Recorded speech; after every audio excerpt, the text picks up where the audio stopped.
retrouve aujourd'hui. Nous allons faire le budget pour le mois de janvier. Allez. Donc c'est mon classeur provisoire, celui-ci. Enfin le classeur, hein, puisque l'autre n'est pas complété encore, puisque pour moi décembre n'est pas terminé. Donc on va aller sur le budget planeur de 2026. Voilà. Alors, comment cela va se passer pour moi 2026, janvier en tout cas. Alors pour moi janvier, ça sera en 4 semaines. La première semaine, donc du 29 jusqu'au 4, dimanche 4, je le considère comme étant ma 5e semaine du mois de décembre. Comme ça, c'est réglé. Il me restera plus que 1, 2, 3 et 4 semaines pleines, on va dire, courant janvier. Donc c'est pour ça que j'ai calculé 4 semaines. Qu'est-ce qu'il y a d'important pour moi en janvier? Eh bien, j'ai 2 de mes enfants qui ont leurs anniversaires. J'en ai un qui est du 10 et un autre qui est du 14.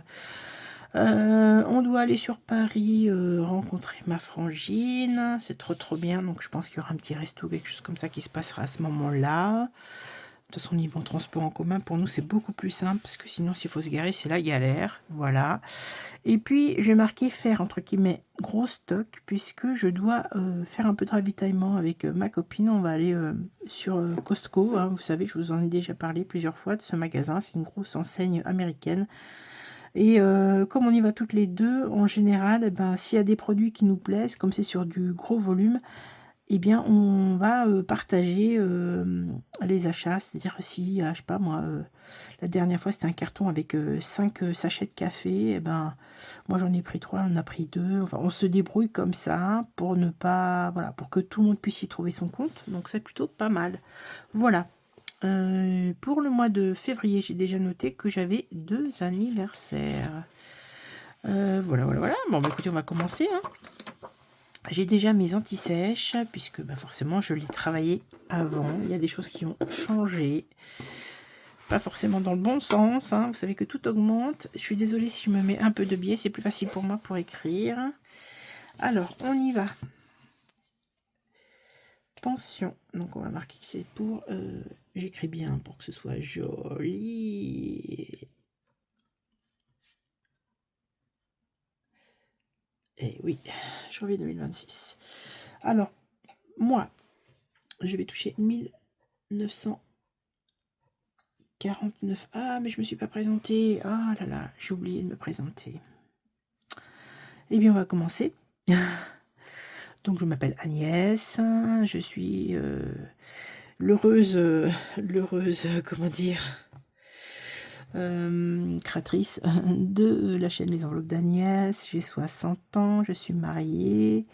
Mon mari et moi sommes tous les deux retraités. Nous sommes propriétaires de notre bien immobilier, propriétaires de nos véhicules pour lesquels nous n'avons pas de crédit. Comme nous sommes en logement sur la région parisienne, nous avons une location de garage. C'est monsieur qui le paie.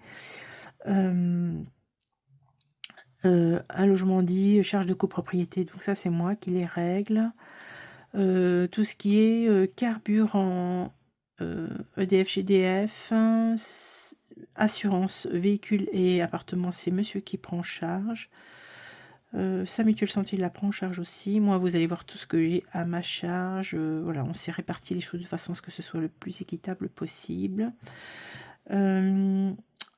J'ai un compte personnel, monsieur aussi. Nous avons un livret d'épargne chacun, pour lesquels nous avons mis de façon indistincte un peu monsieur, un peu madame. Donc vous ne les voyez pas apparaître sur le compte.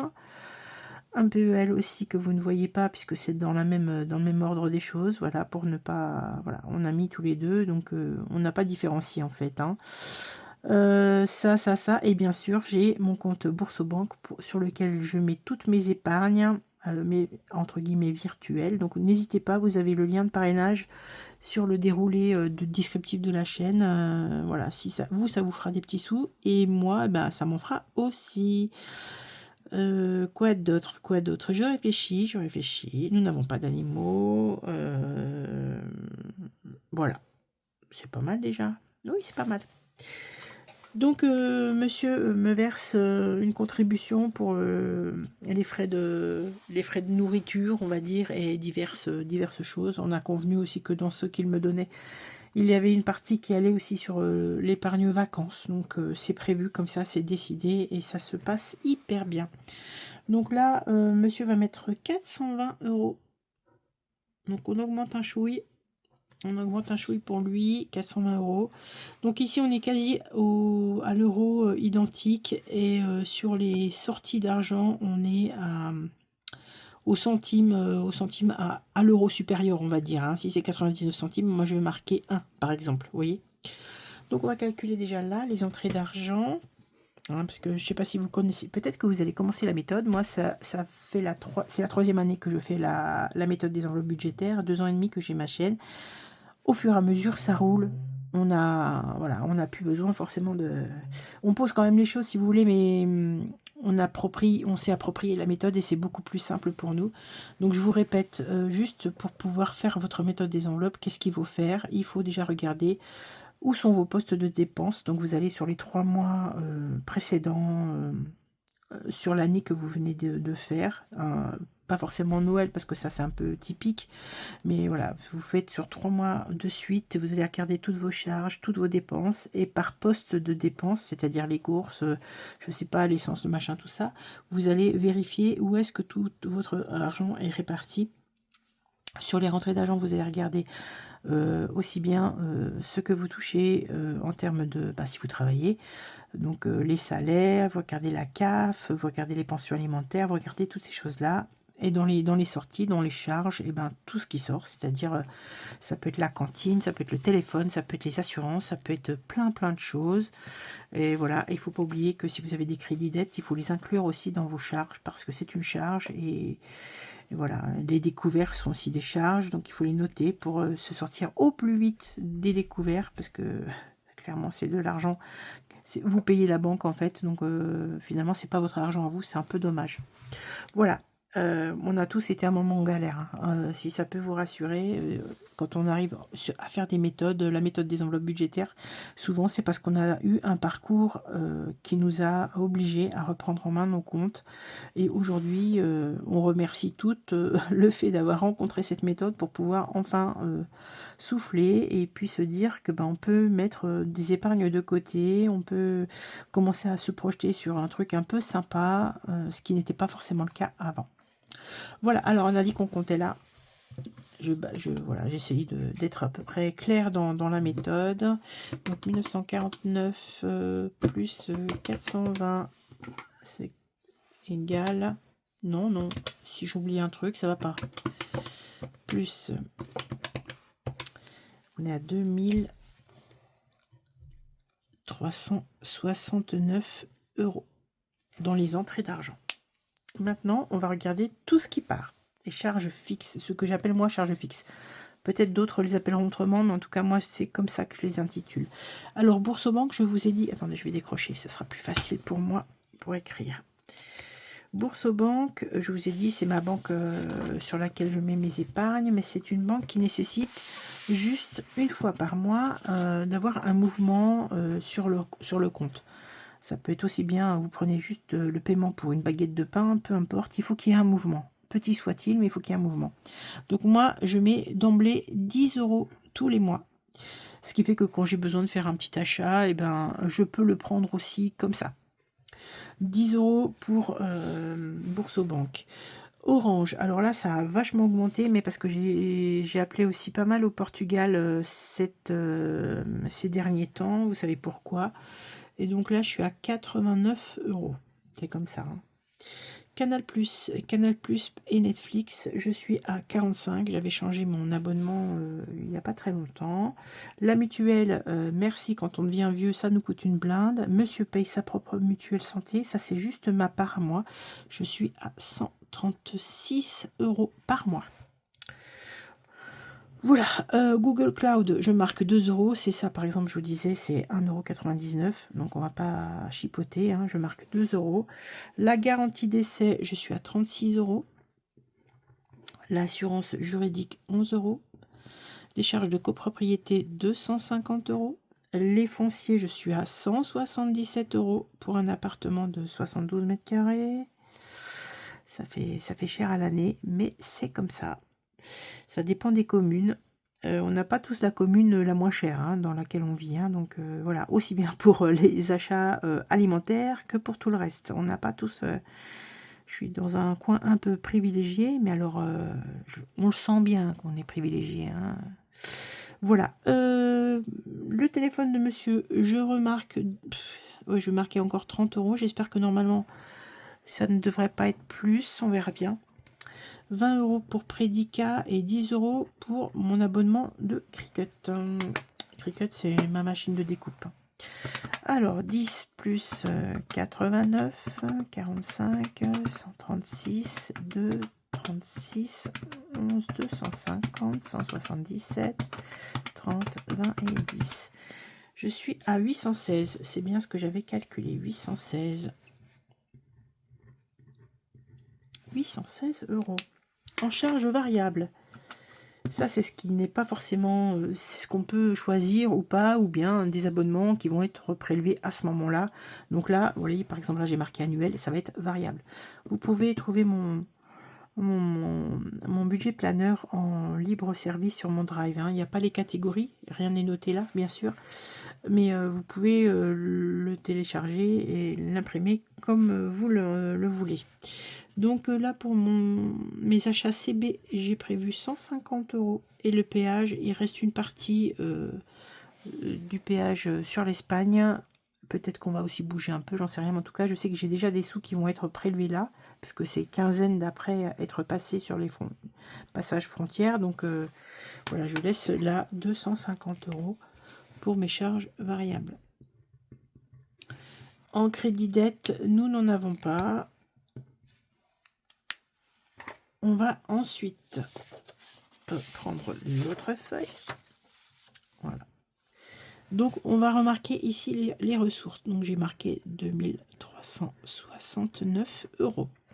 Charge fixe, on est là, 816. Charge variable, c'est ici, 250. Crédit dette, il n'y en a pas. Donc ça, je vais déjà ranger. Et on va voir comment calculer notre...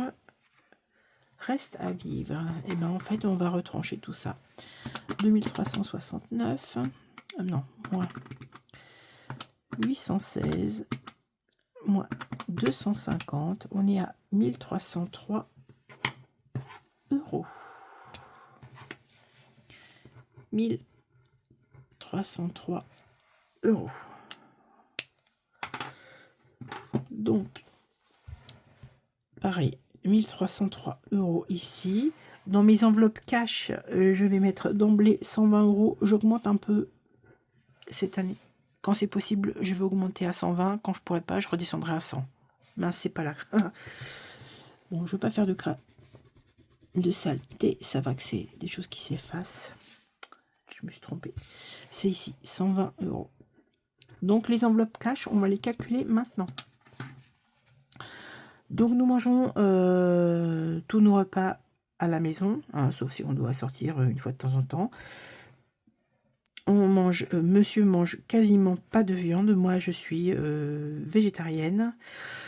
Donc ça ne veut pas dire qu'on mange pas moins cher, on mange différemment, avec des produits qui peuvent coûter des fois plus cher que sur des produits industriels. On essaye d'éviter les produits transformés, voilà, autant que possible, hein, pour une raison de santé. On n'est pas grand consommateur d'alcool. Je réfléchis, hein, parce que voilà. Après, on n'est pas dans le minimalisme du tout, hein, mais on essaie de prêter attention quand même sur nos achats. Voilà, donc c'est pour vous dire un peu comment je gère. Par exemple, les courses, c'est aussi bien l'alimentation que ça va être le bidon de lessive, le dentifrice, la mousse à raser, lame de rasoir, ça coûte une fortune aussi. Donc voilà, nous c'est courses. Voilà, j'ai une enveloppe stock bien sûr que je peux utiliser, mais là on est sur courses classiques. Donc on y met 100 € par semaine. Voilà, donc on est à 400 € ici. Au cas où j'ai décidé de maintenant de mettre 20 € chaque semaine. On est à 80. Perso, c'est la même chose, 20 € chaque semaine. Loisirs, je reste à 10 € par semaine, ça fait 40. Donc là, c'est les enveloppes hebdomadaires. Maintenant, je vais remplir les enveloppes au mois. C'est-à-dire que je peux les remplir une fois, deux fois ou trois fois dans le mois, mais elles ne seront vidées qu'à la fin du mois et utilisées tout au long du mois.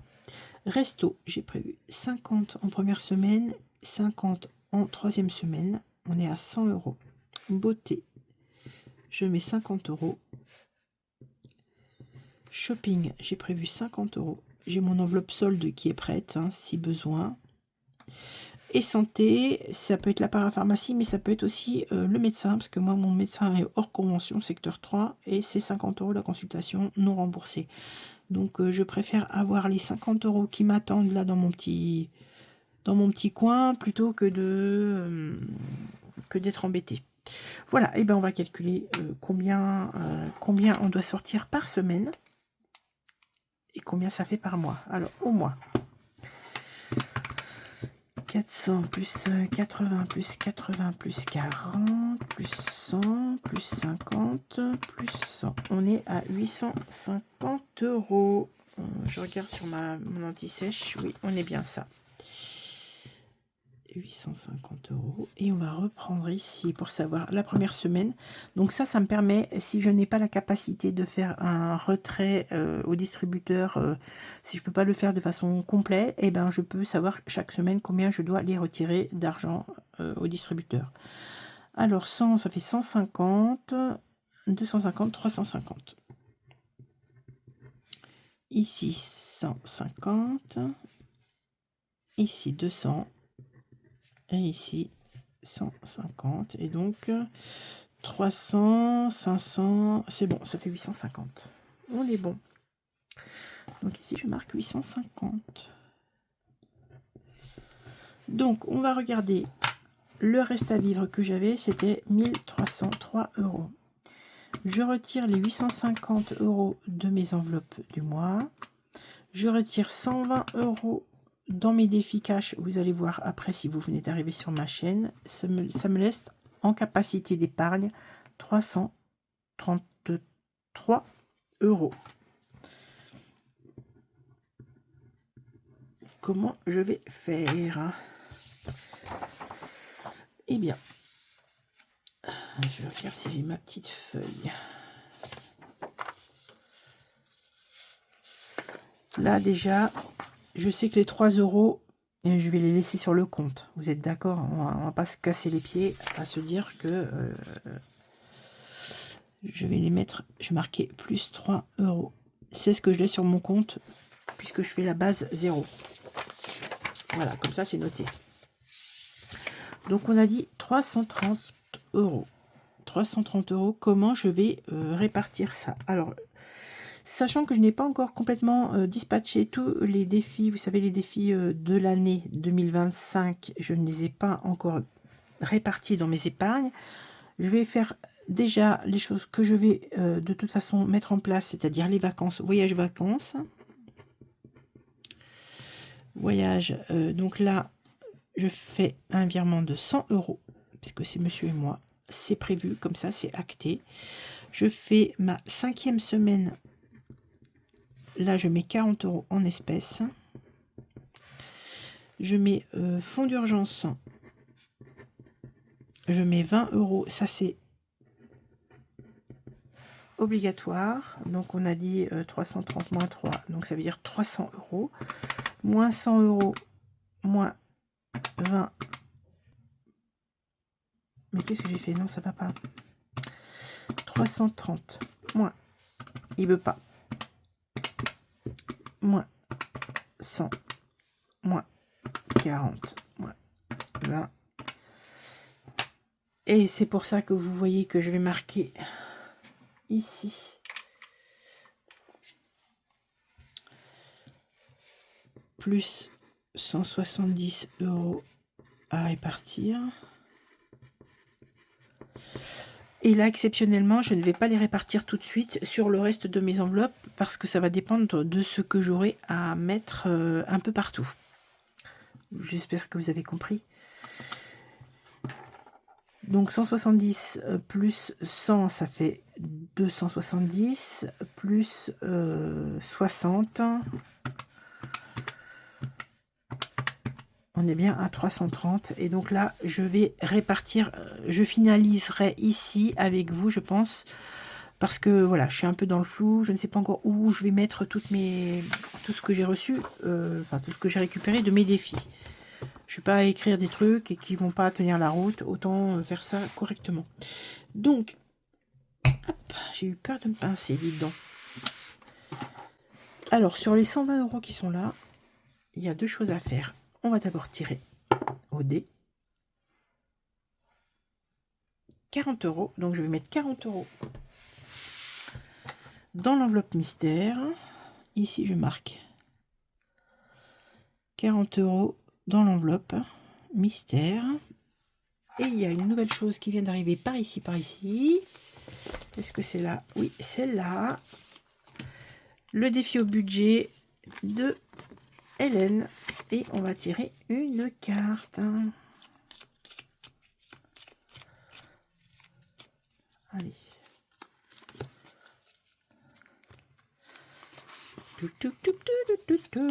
Allez, allez, allez. Allez, allez, allez. Donc, je sais déjà que sur les 120 €, j'ai 55 € à mettre en tout. Donc, forcément, je vais pouvoir remplir... Je vais plutôt remplir d'abord les choses essentielles. Essentielles, c'est-à-dire les basiques de Aurélie. Je le mets là parce que comme elle n'est pas encore complétée, hein, on verra ça après. Les basiques de Aurélie, et je reprends un petit coup vite fait. Donc l'enveloppe noire, donc l'enveloppe secrète, là, je vais mettre 40 €. Je cocherai que je l'ai mis. Après, qu'est-ce que j'ai? Donc les basiques, c'est ça dont je vous ai parlé. Je vais faire les basiques. Avec le reste de l'argent qui est là, je vais pouvoir commencer à remplir ici. Et puis, ben, on verra après, hein, la suite. Hein. C'est pas mal, ça. Pas mal. Ben voilà. Ben écoutez, il n'y a plus qu'à, moi je dis, hein. Plus qu'à faire. Je vais vous laisser là, messieurs, dames, mesdames, parce qu'il y a des dames qui me suivent, et c'est très bien comme ça. Hein. Restons un petit peu entre nous. Je vais vous laisser ici. Je suis disponible si vous avez envie de me parler. Alors, c'est plutôt par Instagram. Alors, on évite les messages à 11 h du soir. Vous seriez mignonne. Parce que des fois, je dors. Des fois, non, mais des fois, je dors. Voilà. Et puis, toujours est-il que, voilà, si vous avez des questionnements sur la façon dont on fait les enveloppes et tout, n'hésitez pas, que ce soit moi ou que ce soit les copines. Je vous donne pas leur nom, hein. On est nombreux sur la toile, comme dirait l'autre. On est nombreuses à pouvoir vous donner des explications si vous en avez envie. Peut-être que vous aurez plus d'affinité avec les unes qu'avec les autres. Donc n'hésitez pas, nous sommes toutes disponibles. Et d'ici là, prenez soin de votre santé physique, économique et mentale. Je le dis sans cesse. Je vous laisse et je vous dis à très vite. N'oubliez pas de dire aux gens que vous aimez, que vous les aimez. Bisous, bisous.